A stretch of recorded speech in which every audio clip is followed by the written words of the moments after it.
from the holiday coast has dark The brown 9 eyes and a finalists in matching the 2KO suntan of the Ready complexion. Beach Girl contest Louisa represented Shapley, spots from Bega on the south 36, coast 25, to Surfers Paradise on the Gold Coast. Judged on personality, deportment and, of course, beauty, the girls have already won their regional finals. The large crowd enjoyed the parade and offered local support for Newcastle's entrant, 19-year-old Leanne Payne.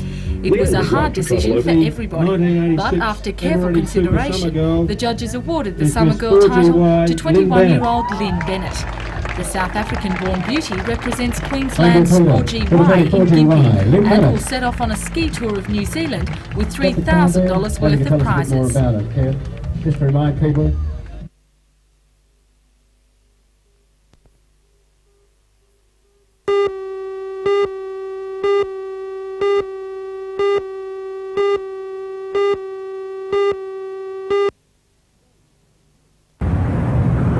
Today was day 2 of the championships, which is considered the strongest tournament outside the metropolitan area. This year there were over 250 entrants, playing in the 35 events and vying for the $4,000 prize money. Much interest is in whether defending champions Peter Doohan and 16-year-old Tracy Moyle can retain their titles. Moyle is already through to tomorrow morning's semi-finals, while Doohan, the Australian hardcourt champion, must win a quarter-final this evening against Sydney's Joe Inzatari to get through. The other main contenders in the men's are Newcastle's Brian Williams, former South Australian champion Wayne Pascoe and ex-Australian junior champion Mike Phillips from Ballina. As well as the men's and women's singles finals, tomorrow's play includes the finals of the doubles, the mixed doubles and many of the other age divisions.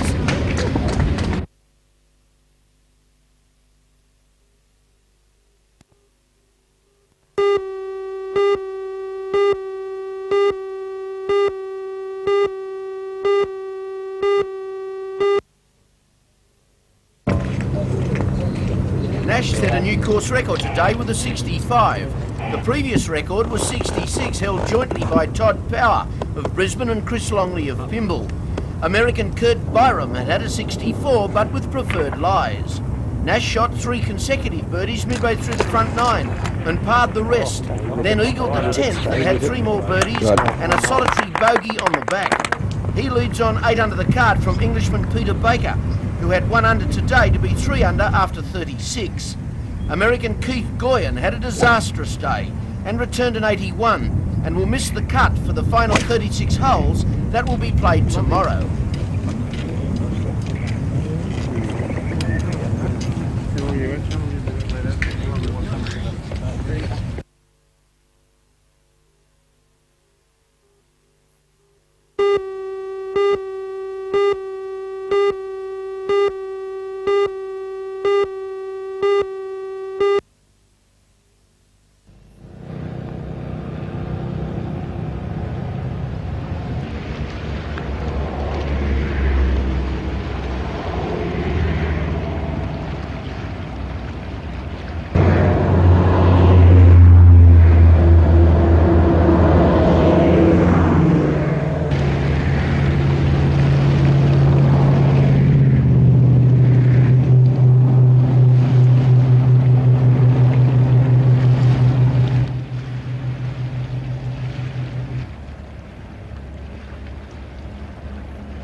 Throughout the Hunter, the 1986 wine harvest began in earnest today.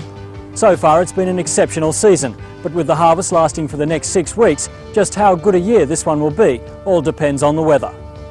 Join Ray Deneen and John Church for all the news tonight at 6.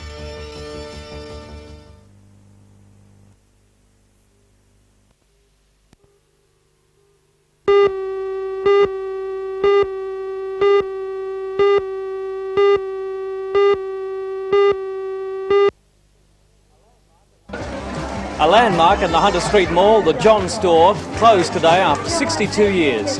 But they went out with a big bang, a huge sale with all the proceeds to charity. Join Ray Deneen and John Church for all the news tonight at 6.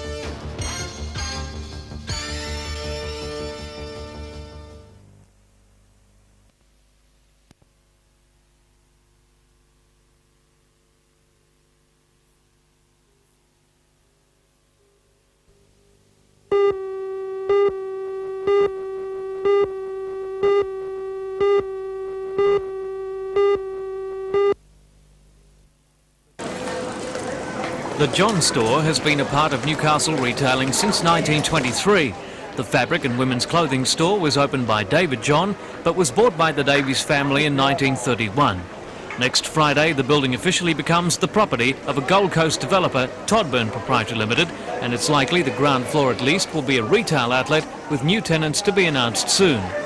The Davies family couldn't come to a suitable agreement over leasing the shop space, so have decided to move out and consolidate their shops at Hamilton and Charlestown Square. The last great sale saw the shop overrun with bargain hunters, buying everything from fabrics to fashion accessories. It wasn't only stock sold today, some of the fixtures went as well. Coat hangers were a favourite purchase at 10 for 50 cents, and some dresses were almost being given away. Ladies, dresses $5 over here now to clear out. All proceeds to the Salvation Army. The Davies family decided to offer the day's takings to the Salvation Army, and by lunchtime the clearing had amassed an amazing $25,000. And in true Salvo spirit, they returned the favour by giving a lunchtime concert on the ground floor. One of the store's directors, Justin Davies, was an early advocate of the Hunter Street Mall. For 12 years he was chairman of the Newcastle City Promotion Group, and it was with some regret that his company decided to move from the site in Hunter Street, which had seen so many changes. We're very keen on the city. We have always been great supporters of activities in the city, and as you've said, I've been an instigator in getting the mall going here in Newcastle.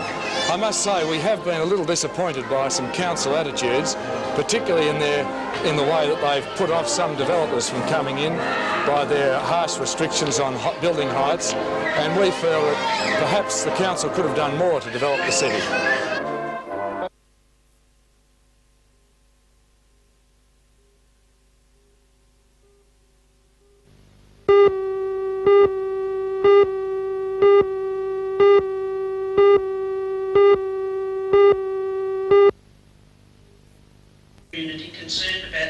A large crowd of residents turned out to voice their concern for the future of the Lake Macquarie Community Centre.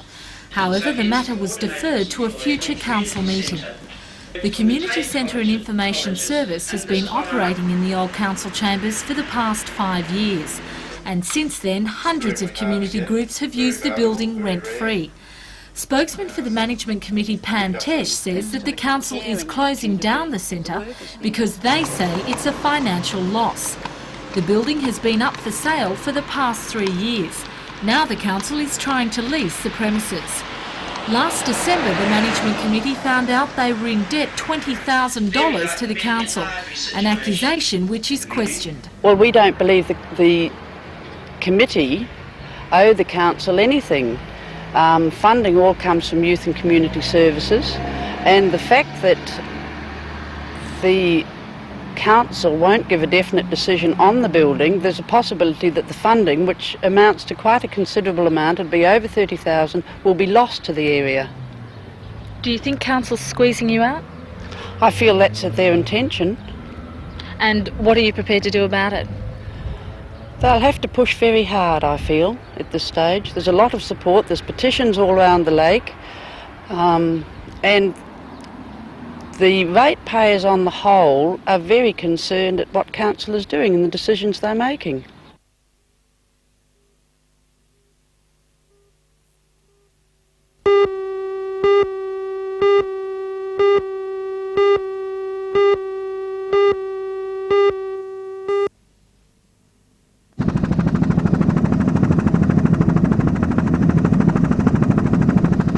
The Iron Newcastle makes an impressive sight at sea.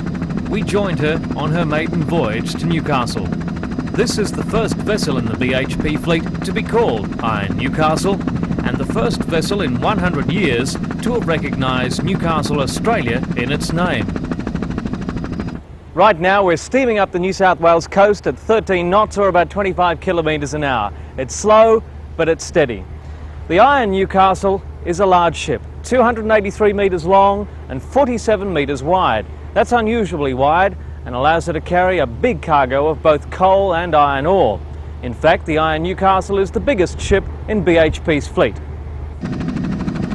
The design requirements called for a wide beam and shallow draft. Iron Newcastle was built in Japan in just 7 months and was launched late last year. The ship will trade from Port Hedland to Port Kembla and Newcastle, delivering ore and then loading coal for Japan. The master of the ship is Captain Bill Lloyd. He says new manning levels and low fuel costs make this modern vessel special. Compared to the old ships, our fuel consumption is much lower, and the cost of fuel is the main thing that you have to watch these days, economy-wise. The engine is a 6-cylinder diesel, which pushes her through the water at a surface speed of 14 knots.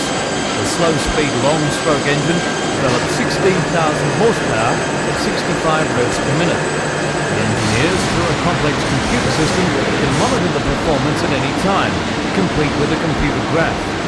Here we're reading cylinder pressure, for instance. Further, these details, along with navigational data and administrative figures, can be sent from anywhere in the world via satellite to the BHP Computer Control Centre at Newcastle. In fact, they can even have a conversation. We have done that on trials. I think the general situation will be where the data is simply sent from the ship to the shore, and that can be done in about 2 minutes, and that's for about 2 weeks sea time, which is fairly quick. Other communications are just as effective with full telephone, telex and facsimile facilities. But there's still room for the good old Morse in modern shipping. Like most ships of this size, the Iron Newcastle uses radar as a navigational aid. But as well, it's extensively using satellite navigation, and it can pinpoint its position within an accuracy of 200 metres anywhere in the world. So what do you do now? More traditional navigation techniques are of course employed as well. In fact, it's still policy to take sightings off the coast where possible. The radar spots bad weather and other ships. And from the bridge, computers even control the washing of the deck. The fine coal and ore dust is sprayed from the ship through automated water hoses. Life on board is pretty comfortable for today's seamen. Each man has a motel-style cabin with a private toilet and shower. And the food is great, and there's plenty of it. After you've eaten your fill and feeling a little guilty, there's a fully equipped gym and sauna to work off those extra pounds that a day's work hasn't. It may not be the love boat, but the Iron Newcastle still has some creature comforts. It's even fitted with an indoor swimming pool.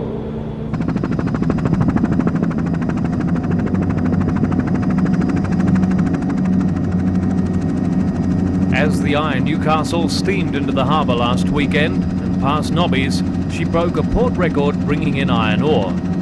When she leaves tonight, she's expected to break the port record for coal export. A great way to start what will be a long association with this city and a new era in Australian shipping for BHP.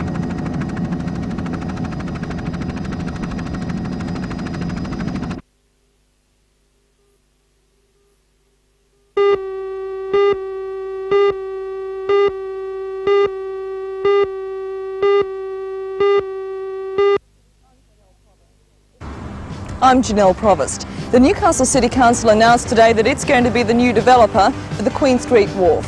The buoy out there shows just how much land is going to have to be reclaimed for the new development. Join Ray Deneen and John Church for all the news tonight at 6.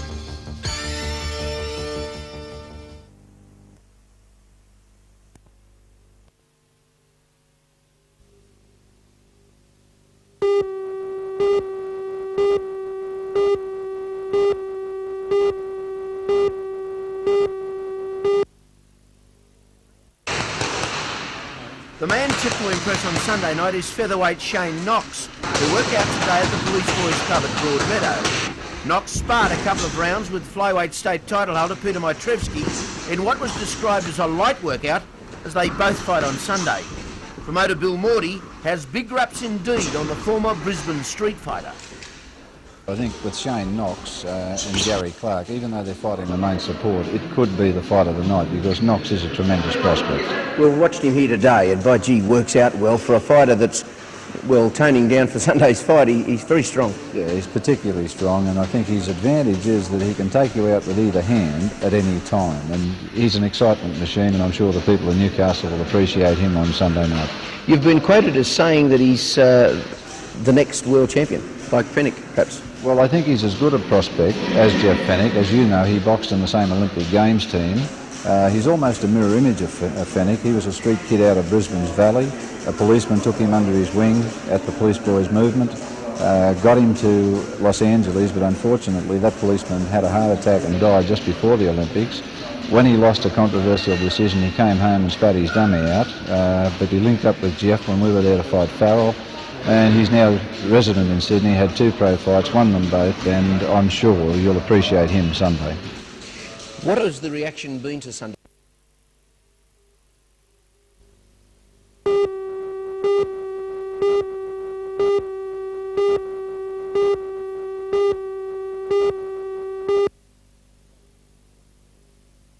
Quite a few people have told me how the crowds really get behind, you know, their team and how they really get at the opponents, so I'm really looking forward to that, yeah. Ricky, tell us about your basketball career from when you started playing the game. Yes, I started very young, around 7 or 8, playing basketball and playing on the school ground, the playground outside, which is where most American ball players start at, in the playground. And I played up to about 14, and then I stopped and played gridiron football for a while. And then in my senior high school year, I went back to playing basketball again. And went over to college, and the same thing. From there, I went to Europe and played for 3 months over in the Netherlands.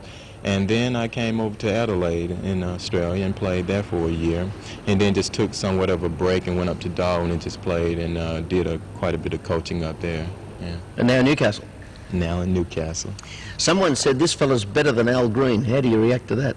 Well, we seem to have quite a few grudge match, you know, so I like to hear things like that, and I imagine he wouldn't like to hear, but we're good friends, and I think that I think I'm better, he thinks he's better, but that's the egotistic that comes along. Sure, we'll find out when Adelaide come up here to play this year. Yes, I'm looking forward to it.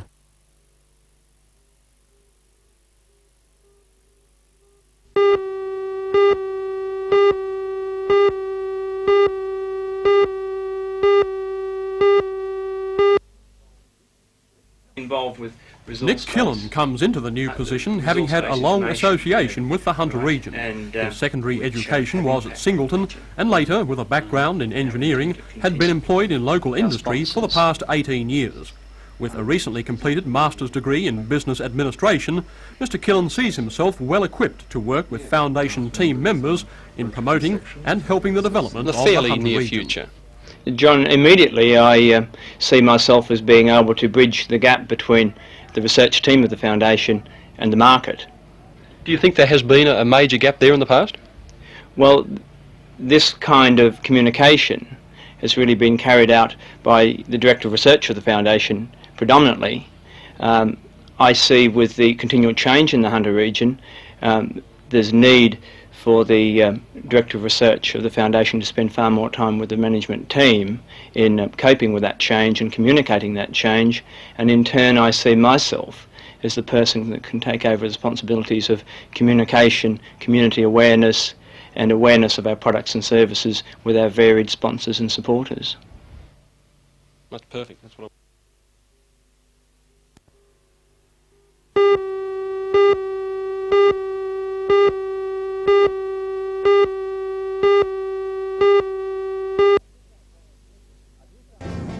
A New South Wales mission is just back from Germany and Sweden after telling Cockens and HTW that we do have the technology to produce Australia's new breed of submarines. The delegation in turn was told that the other important factor is industrial relations. Join Ray Deneen and Anna Manzoni for all the news tonight at 6.